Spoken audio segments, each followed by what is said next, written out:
ప్రవర్తన యందు అధికారం ఇవ్వాలట ఆయనకి. ప్రతీది చేసే ప్రతి పనిలో కూడా అధికారం ఇవ్వడం అంటే, ప్రభువా మనం అడుగుతా ఉండి ఎలాగా ఫర్ ఎగ్జాంపుల్‌కి ఎక్కడికైనా వెళ్ళాం అనుకోండి, ఆఫీస్‌లోనే ఫర్ ఎగ్జాంపుల్ నీకు ఏదైనా ఒక కంపెనీలో నీకు జాబ్ వచ్చింది. అక్కడికి వెళ్ళిపోయి ల్యాప్‌టాప్ ఎలా పడితే అలా విసిరేసి, ఆ కేబుల్ ఎక్కడ పడితే అక్కడ విసిరేసి, ఛార్జర్ విరగ్గొట్టేసి ఎలా పడితే అలా చేసేయచ్చా? లేదు. నువ్వు లోబడి ఉండాలక్కడ. నువ్వు లోబడి ఉంటేనే ఆ యొక్క జాబ్‌లో ఉంటావు.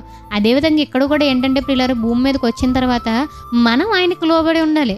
ఇష్టం వచ్చినట్టు ఒక ఆఫీస్‌లోకి వెళ్ళిపోయి అతనిది ల్యాప్‌టాప్, అక్కడ ఆ కంపెనీ వాళ్ళది ల్యాప్‌టాప్ అది. ఆ ల్యాప్‌టాప్‌ని ఇష్టం వచ్చినట్టు నువ్వు విరగ్గొట్టేసావు అనుకో, నెక్స్ట్ సెకండ్‌లో డబ్బులు కట్టించుకుంటారు, నేను బయటికి పంపిస్తారు, గెట్ అవుట్ అంటారు. అదేవిధంగా భూమి మీదకి వచ్చిన తర్వాత ఆయన ఇచ్చింది దేహం. ఆయన ఇచ్చినటువంటి ఈ దేహాన్ని మనం ఏం చేయాలి?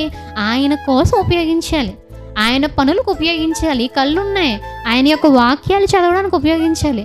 ఈ చేతులు ఉన్నాయి, ఆయన యొక్క పనులు చేయడానికి ఉపయోగించాలి. ఈ నోరు ఉంది, ఆయన యొక్క మాటలు మాట్లాడడానికి ఉపయోగించాలి.